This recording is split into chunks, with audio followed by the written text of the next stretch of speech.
Hello, everybody. Thank you for sticking around. My name is Jacob with a K. Where's my microphone?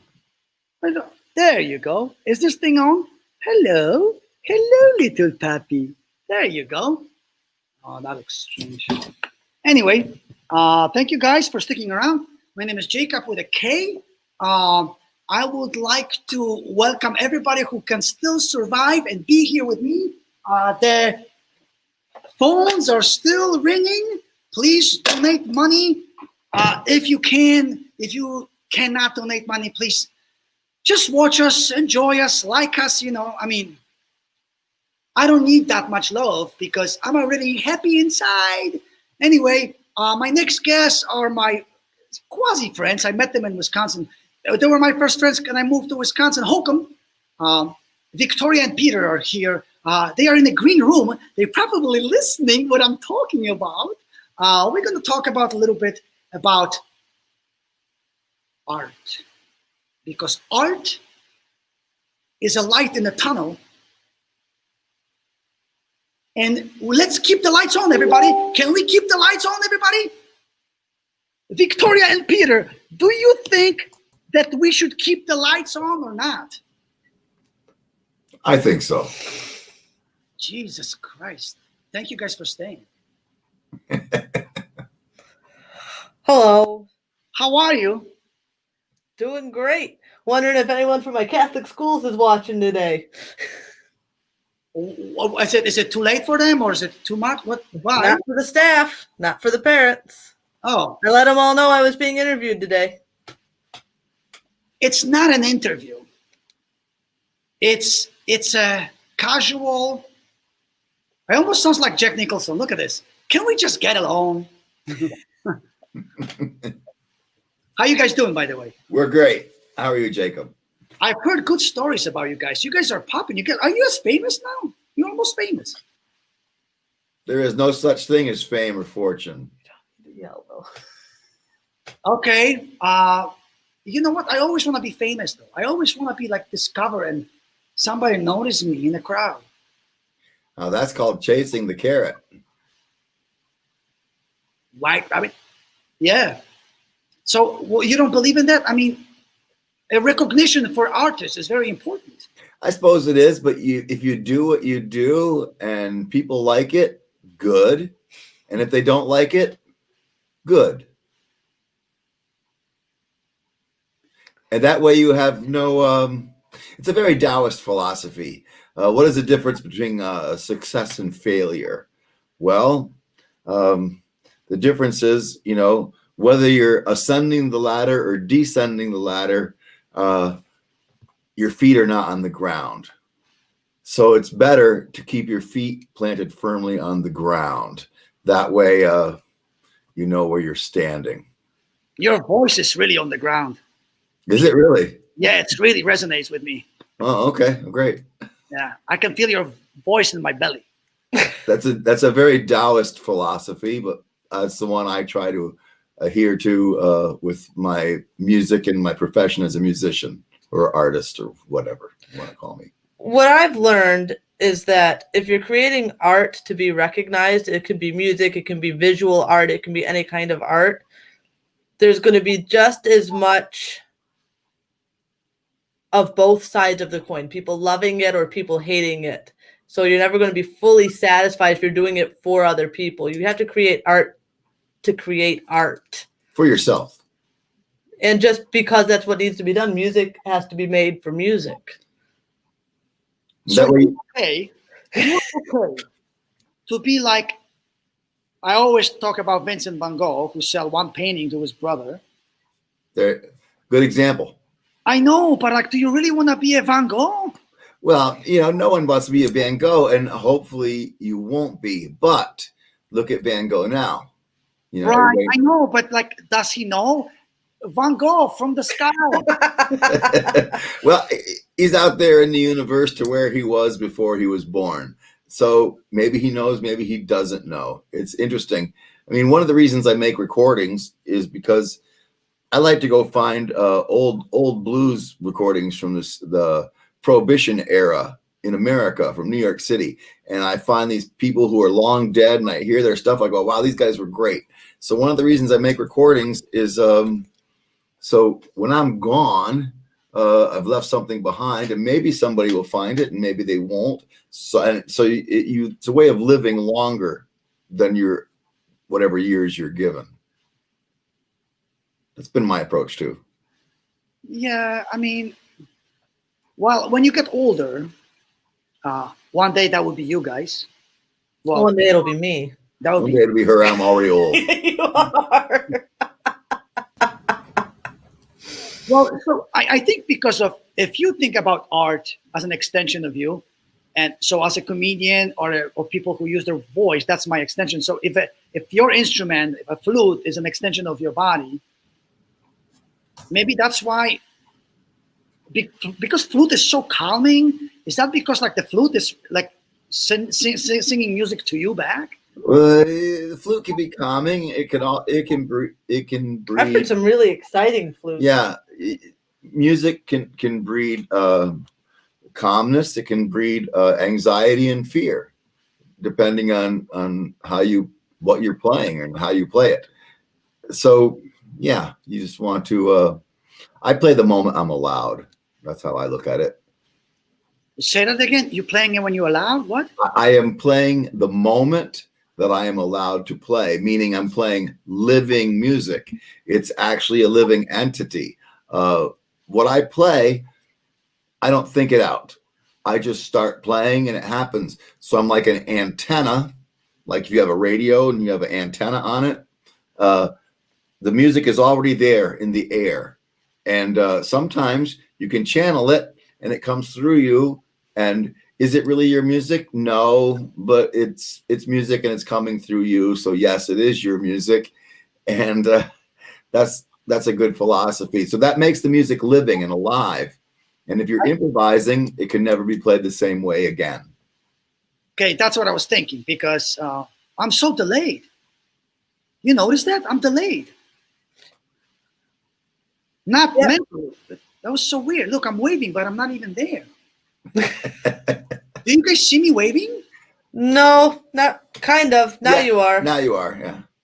Oh my God, I was like, oh, you guys don't even know what happened to me. I was doing this marathon of this whimsical stuff, and my computer in the second guest crashed. Well, that's technology. It does that. I'm not good with being calm. It takes practice. It takes a lot of practice to be calm. I don't know. Anyway, so what are you guys focusing now recently? Like, you wanna say something about like what's your main goal for the next 6 months? A year? We have a new album coming out, and with a production company out of Minneapolis, and it's all flute music, and it's all long form drums and flutes and long form improvisations. 10 to 15-minute tracks. So it's space music or living music or world music. I don't know what exactly you'd call it. I wouldn't call it new age, because it's even though there are beautiful parts, it's not just pretty sounds thrown together. We're actually playing something that's saying something.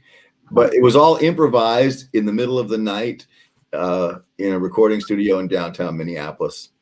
And when that drops, we're pretty excited about that. We have no release date as of right now, but it should be either late December or sometime in January. And this music, did you say it's a world music? Well, yeah, world. That's what it's going to be called. That's what it will fit under if you have to put it in a box. Ambient world. Ambient world music. So, I'm sorry, is it Native American? No. There are. We play it. Do you? Yes, I play a little bit of Native American flute on one song, and Victoria plays an ancient Pueblo replica of a flute from about 600 current era on one song. There's no real cultural ties to any of the songs that we're playing, or Right. any of the pieces that have been played. They're all improvised in the moment. We played them there, so they're really just the music of then. Yes, and I'm using antique and contemporary Japanese bamboo flutes, and I'm using a transverse bamboo flute, and we're using antique West African flutes, and There's all kinds of drums on there. and yeah, we have the drummer plays all kinds of African drums. I think he played a pot. And yeah, a pot. A cooking we flipped pot. a pot upside down and played that on a couple tracks, and we used a lot of technology. We had African whistles. Yeah, African whistles too. A lot of African flutes. So we're blending cross-cultural ambient music. So when you have a link, do you have some samples? Like None of that yet. And we're not even going to tell you the title yet because it's too good. We don't want anybody to steal it. We're a little bit selfish. Yeah, We're pretty proud of the name we came up with. And so we're just, we know the album's going to be dropped in a month or so, and we're just going to hang back. And that's okay. It's coming. So you guys are, so the COVID is, you're just kind of shifting gears, and I mean, No, we don't shift gears. We've been playing the world flute music for a long time. We haven't been playing that out a lot because of the lack of venues. So there aren't a lot of venues where we can have an audience that can sit and listen to the music that we want to play. 'Cause it's real listening music. People sit, you listen, you go really, and we've played at yoga studios. We played 2 outdoor flute shows in Fountain City. Once everything happened at this place called Kinstone Circle. It's these giant stones in the ground, and they go super high. It's bigger than Stonehenge's, and it's an amazing outdoor venue. So we played that. Oh, that's great. But all of our big shows were canceled because of COVID. We were supposed to play in Dallas, Texas, yep, and Iowa. and Iowa, and I was supposed to play in New York, and they were all canceled because of COVID. So, what we've done here, We started recording Yeah. before COVID hit, and we finished before COVID hit. So it's really just been the production aspect, which would have happened anyway. and of course you've seen our other musical side, Yeah. where we play guitars and drums and Rock and and roll. saxophone, and that's a totally different thing. We're like musical chameleons. We would rather play the flute music, but Sometimes I'm really in the mood to play Yeah, rock and roll. sometimes the rock and roll is okay too. I mean, if me being born in the 50s in America, I can play rock and roll. You just grew up with it, and so there's no shame in making money, and there's no shame in playing anything as long as you mean it. So we like our little rock and roll thing, and we've been playing with a very, very good violinist lately. So lately we've been a trio a few times, and We played as a 4-piece this summer. We just, whatever we can make work, we will, to make the music happen as it needs to happen. Like when we played for you, it was just the 2 of us, and that was fine. I like bringing the violinist. He's an amazing player. I know I promised you so many times to bring you back, and I feel like a little crying baby, but No, it's okay. It's fine. It's all right. Don't worry about it. I mean, no, you will be back. I mean, We'll see you again. We're not worried. We know where you are. yeah. We can always come and find you at some point. Don't worry. What we would like to do is probably do a flute workshop where we could explain and be educational, and then maybe like we've done. What was the school up there we did? Bruce. We did Bruce High School, and then in the evening we did an evening concert afterwards. So we give the school lectures about instruments from all over the world, drums and percussion instruments and flutes from all over the world, and their history and folklore and traditional uses and roles. And then that night we give a concert, an improvised concert. People because we as humans, like animals, we have to be together in caves and eating food together. That elephant on the road has to be eaten by 6 people from the same cave. Only 6? Elephants are big. Okay, well, what's the normal nuclear family from 5,000 years? I don't know. How come we have a crying? Do you guys see the likes? We have one person who gave us sad face. Oh, they're sad. I don't know. We why. miss you too. Oh, We wish we could be. I bet that's why they're crying, because they wish they could come and see us. Anyway, I don't want to make this too long because I want this video to live separately after we go. I mean, not when we die, after we go, after we are off live. But, you know, it was good. You guys are almost last call of today. I'm just going to close it at 10 o'clock. We'll see who is remaining. And it's like, it's nice to see you again. And I don't It's good to see you too. Thank you for having us on, Jacob. We really appreciate it. I'm very happy that you are following your passion, even if you're going to be Van Gogh. We are already not Van You're Gogh. not Van Gogh. I know you're not. You are. But like we told you before when we played, we'll put on the same show if there's thousands of people, 10 people, one person, or if we're sitting at home playing, we're going to do the same thing no matter what. I mean, we go to CVS pharmacy and it's the same show. I love Yeah. So I wish you all the best. Thank you, Jacob. Hopefully when the before album, maybe you can actually have some sort of virtual, you know, hangouts with us. You know, we can talk about it behind closed doors. We'll love to talk with you about that and set something up. It'd be great to have that going. Namaste. Peace. Bye. Later. Good to see you. Good to see you. Bye.